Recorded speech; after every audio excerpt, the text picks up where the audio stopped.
రేవంత్ సర్కార్ ప్రతీకార ధోరణిపై తెలంగాణ వాదులు ఆగ్రహం వ్యక్తం చేస్తున్నారు. నాడు ఉద్యమకారులపై తుపాకీ ఎక్కుపెట్టిన రేవంత్ రెడ్డి ఇప్పుడు ఉద్యమ చరిత్రనే చెరిపేసేందుకు కుట్రలు చేస్తున్నాడని మండిపడుతున్నారు. లక్ష్య సిద్ధి పాఠం తొలగించడం ముమ్మాటికి సర్కార్ కుతంత్రమేనని మండిపడుతున్నారు. ఈ ఇష్యూపై నిజామాబాద్ జిల్లా ప్రజల స్పందనను మా ప్రతినిధి రవీంద్ర అందిస్తారు. అస్తిత్వం ఆత్మగౌరవానికి సంబంధం లేని వ్యక్తులు పాలన చేస్తే ఎలాగుంటుందో స్పష్టంగా అర్థమవుతుంది.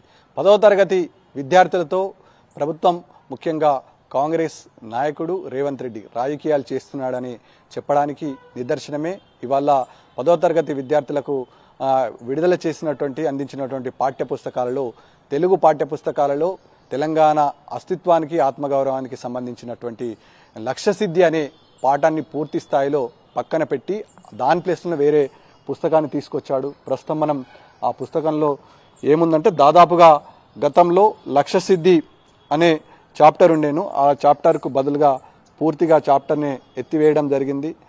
దాదాపుగా చరిత్ర 1969 నుండి 2014 జూన్ 2 వరకు జరిగిన సాయుధ రైతాంగ పోరాటం నుండి మలిదశ ఉద్యమం వరకు, తెలంగాణ ఉద్యమం సాధించుకునేంత వరకు జరిగినటువంటి పోరాటాలకు సంబంధించిన అనేక అంశాలను ఆ రోజు పొందుపరచడం జరిగింది. ముఖ్యంగా విద్యార్థులకు తెలియజేయడానికి అప్పుడు ఒక కమిటీ వేయడం జరిగింది. ఆ కమిటీ ఆధ్వర్యంలో పుస్తకాలను పూర్తిగా విద్యార్థులకు బోధపడాలనే లక్ష్యంతో ఏర్పాటు చేయడం జరిగింది. మనం ప్రస్తుతం చూస్తున్నటువంటి ఆ లక్ష్యసిద్ధి, తెలంగాణ ఆవిర్భావం, సంపాదకీయం అనే అంశం పట్ల పూర్తిగా క్లియర్గా ఉంటుండే. ఇప్పుడు పూర్తిగా అది కనుమరుగైంది, లేని పరిస్థితి స్పష్టంగా కనబడుతుంది. ఆ ఉద్యమంలో కేవలం రేవంత్ రెడ్డి అనే ముఖ్యమంత్రి లేడు కాబట్టి వాళ్ళ విద్యార్థులతో రాజకీయం చేస్తున్నాడనే ఆందోళన కూడా విద్యార్థుల్లో, ముఖ్యంగా చరిత్రకారులలో, ఉద్యమకారులలో, అదేవిధంగా ఆత్మ బలిదానానికి సంబంధించినటువంటి అనేక ఫ్యామిలీలలో ఒక చర్చ జరుగుతుంది. మనతో పాటు మాట్లాడడానికి కొంతమంది మేధావులు, అదేవిధంగా పిహెచ్డి స్కాలర్స్ ఉన్నారు. వారు ఏమంటున్నారో వారి మాట్లాడి తెలుసుకునే ప్రయత్నం చేద్దాం. మీరు చెప్పండి, దాదాపుగా తెలంగాణ అస్తిత్వం ఆత్మగౌరవం అనే అంశం అప్పటి నుంచి 1969 నుంచి 2014 జూన్ 2 వరకు ఒక మలిదశ ఉద్యమంలో జరిగినటువంటి అనేక తీరుతెన్నులపైన విశ్లేషణ చేయడం జరిగింది. ఆ విశ్లేషణకు సంబంధించిన అంశం ఇవాళ విద్యార్థులతో రాజకీయాలు చేస్తూ పూర్తిగా తెలంగాణ సంబంధించినటువంటి కానీ తెలంగాణ అస్తిత్వానికి సంబంధించిన వ్యక్తులు ఇవాళ పూర్తి స్థాయిలో చెరిపే ప్రయత్నం స్పష్టంగా కనబడుతుంది. ఈ కోణాన్ని ఏ విధంగా చూడొచ్చు? లక్ష్య సిద్ధి అనేటువంటి పాఠ్యాంశము మనకు తెలుగు పాఠ్యపుస్తకంలో 8వ పాఠ్యభాగంగా ఉంది. దాన్ని ఈరోజు ఈ కాంగ్రెస్ ప్రభుత్వము, ముఖ్యంగా ముఖ్యమంత్రి రేవంత్ రెడ్డి గారు, ఎందుకంటే ఆయన ఎందుకు తొలగించాడు అంటే ఆయనకి భాష పట్ల అవగాహన లేదు, తెలుగు సాహిత్యం పట్ల అవగాహన లేదు, తెలంగాణ ఉద్యమకారులపైన అవగాహన లేదు. ఎందుకు అంటే 1969లో తెలంగాణ సాయుధ పోరాటం, ఆ రోజు నుండి 2014 జూన్ 2వ తారీఖు వరకు తెలంగాణ ఉద్యమాన్ని మనం ఉవ్వెత్తున సకల జనుల సమ్మె అనేక రకాలుగా ఉద్యమాలు చేసుకుంటూ తెలంగాణ రాష్ట్రాన్ని సాధించుకున్నటువంటి తీరు ఆ లక్ష్యసిద్ధిలో మనకి స్పష్టంగా కనబడుతుందన్నమాట. అంటే తెలంగాణ ఉద్యమకారులు, ముఖ్యంగా కేసీఆర్ లాంటి వారు తెలంగాణ ఉద్యమంలో ఏ విధంగా పాత్రను పోషించారు, మన తెలంగాణ రాష్ట్రాన్ని మనం ఎలా సాధించుకున్నాము అనేటువంటి పాఠ్యాంశంలో చెప్పబడింది.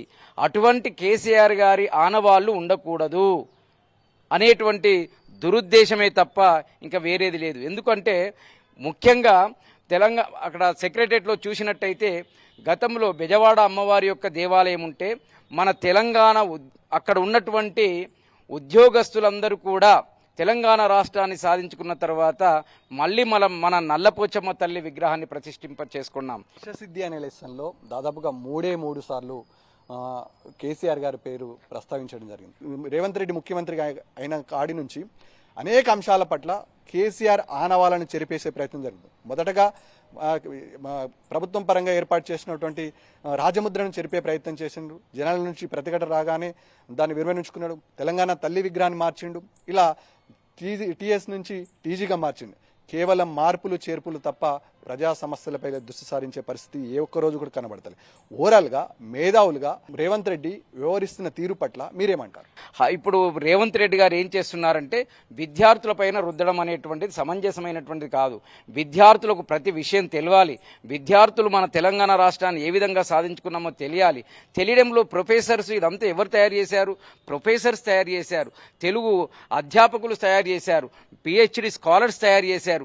మరి ఇక్కడ లక్ష్య సిద్ధి ఉంటే, లక్ష్య సిద్ధి అంటే అర్థమైంది అంటే మనం లక్ష్యముతో ఒక దృఢ సంకల్పముతో మన తెలంగాణ రాష్ట్రాన్ని సిద్ధించుకున్నాం, సాధించుకున్నాం. ఇప్పుడు నేను ఒకటే క్వశ్చన్ ఇస్తున్నాను. మన తెలంగాణ తల్లి అప్పుడు తెలంగాణ తల్లి ఉన్నటువంటి చిత్రపటాన్ని తీసేసి ఇప్పుడు కొత్త తెలంగాణ తల్లిగా మీరు పెట్టాల్సిన అవసరం ఏమొచ్చింది? మన తెలంగాణ తల్లి మనకు ఉంటుండే కదా.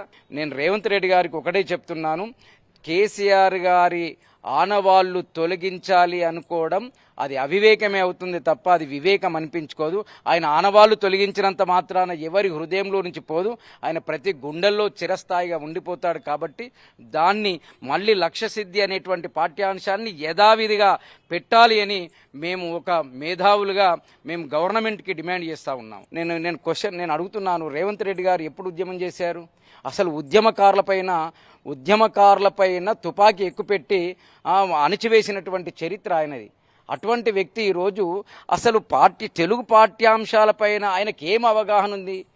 అవగాహన అంటే చరిత్రకారుల యొక్క చరిత్ర ఉండకూడదా? తెలంగాణ సాహిత్యం మన పాఠ్యాంశంలో ఉండకూడదా? మనం తెలంగాణ రాష్ట్రాన్ని ఏ విధంగా సాధించుకున్నామో చెప్పడం తప్ప? అంటే సాయుధ పోరాటంలో తెలంగాణ ఉద్యోగస్తులు, అధ్యాపకులు, టీచర్సు, మేధావులు, దానికి సంబంధించింది మళ్ళీ లక్ష్య సిద్ధులు అన్ని పత్రికల పేర్లు ఉన్నాయండి. ఈనాడు ఉంది, ఆంధ్రజ్యోతి ఉంది, సాక్షి ఉంది, నమస్తే తెలంగాణ ఉంది, అన్నీ ఉన్నాయి సంపాదకీయాలు ప్రతి ఒక్కటిని. అక్కడ ఎందుకు ఆ పాఠ్యాంశాన్ని తీసేశారో మాకు అర్థమవుతలేమి లేదు. సుదీర్ఘంగా ఉద్యమం చేసి చరిత్ర పరిశోధన చేసి పిహెచ్డి స్కాలర్గా ఉన్నటువంటి తెలంగాణ శంకర్ ఉన్నారు. శంకర్ గారు, మీరు చెప్పండి, చరిత్రను తెలిపే ప్రయత్నం జరిగింది, ఇవాళ లక్ష్య సిద్ధి అనే పాఠ్యాంశాన్ని 10వ తరగతి నుంచి తొలగించారు. ఒక ఉద్యమకారుడిగా, చరిత్ర పరిశోధకుడిగా, పిహెచ్డి స్కాలర్గా మీ అభిప్రాయం ఏంది? ఏమనుకుంటున్నారు మేధావి లోకం?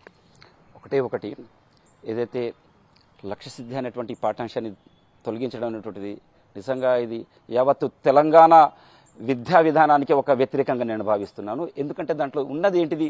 బహుశా మరి ఆ యొక్క తీసినటువంటి వాళ్ళు చదవలేదా, మరి రేవంత్ రెడ్డి గారి దృష్టికి పోలేదా? అది దాంట్లో ఉన్నది ఏంది అన్నటువంటి దాన్ని మీరు గ్రహించక తొలగించడం అన్నటువంటిది ముమ్మాటికి దాన్ని మేము వ్యతిరేకిస్తున్నాము. అది చాలా ఒక ఏమైందనంటే తెలంగాణని ఏ విధంగా సాధించుకున్నాం అన్నటువంటి దాన్ని అచ్చతరానికి తెరడంలో తప్పేమున్నది? దాన్ని తొలగించడం యొక్క మీకు ఉద్దేశం ఏంటిది? కాబట్టి తక్షణమే ఆ యొక్క లక్ష్య సిద్ధి అనే పాఠ్యాంశాన్ని పెట్టడం లోపలనే సముచితమైనటువంటిది గౌరవం దక్కుతుంది రేవంత్ రెడ్డి గారికి. లేని పక్షం లోపల అది ఎవరైనా ఎక్కడన్నా తెచ్చుకుంటారు, చదువుతారు, అది ఆభాసు పాలవుతాడే కానీ అతనికి ఒక ఉన్నతమైనటువంటిది, హుందతనమైనటువంటిది జరగదు. కాబట్టి అట్లా ఎక్కడ కూడా ఏంటిదో కేసీఆర్ను పొగిడినట్టు లేదు, మళ్ళీ ఇంకెవరినో పొగిడినట్టు లేదు. మనకు ఏ విధంగా మనం లక్ష్యాన్ని సాధించుకున్నాం, దాన్ని సిద్ధించినాం అన్నటువంటి ఆ పాఠ్యాంశాన్ని తక్షణమే నేనైతే కోరుతున్నాను కదా, దాన్ని తిరిగి ఆ పాఠ్యాంశాన్ని పెట్టాలగా నేను కోరుతున్నా ఒక మేధావిగా. ఎందుకంటే అది ఒక హేయమైనటువంటి చర్యగా నేను భావిస్తున్నాను. ఇవాళ తెలంగాణ రాష్ట్రం సిద్ధించింది, తెలంగాణ రాష్ట్రం వచ్చింది, కానీ ఏ విధంగా వచ్చిందనే చరిత్రను చెరిపే ప్రయత్నం చేస్తున్నారు. కానీ అది సాధ్యం కాదని మేధావులు అభిప్రాయపడుతున్నారు. కేసీఆర్ లేని తెలంగాణ చరిత్ర లేదు, ఏమాత్రం తెలంగాణ ఉద్యమానికి సంబంధం లేనటువంటి నాయకుడి వల్ల ముఖ్యమంత్రిగా కొనసాగుతున్నాడు. కాబట్టి ఉద్యమ ద్రోహిగా ఆనాడు ఉన్నాడు. అందుకే ఆ చరిత్ర పాఠ్యాంశంలో రేవంత్ రెడ్డికి స్థానం లేదు. కాబట్టి భయం ఏర్పడింది, ఆ పాఠాన్ని తొలగించాల్సిన పరిస్థితి ఏర్పడింది.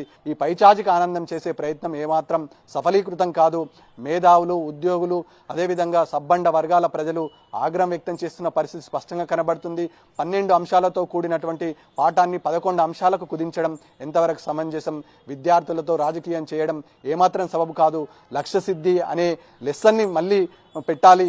విద్యార్థులకు తెలంగాణ పాఠం తెలాల్సి ఉంటుంది. తెలంగాణ రాష్ట్రం వచ్చింది, కానీ ఏ విధంగా సాధించుకునేమే అనే అంశం పట్ల ఇవాళ క్లియర్గా విద్యార్థులకు తెలియజేయడానికి ప్రభుత్వం భయపడుతుందంటే ఆ కార్యరూపంలో ఎక్కడో పొరపాటు ఉంది అని గ్రహిస్తున్నారు. కాబట్టి ఇవాళ తెరిపే ప్రయత్నం జరుగుతుంది. ముఖ్యంగా ఉద్యమకారులు, మేధావులు, అన్ని వర్గాల ప్రజలు ఆగ్రహం వ్యక్తం చేస్తున్న పరిస్థితి స్పష్టంగా ఉంది.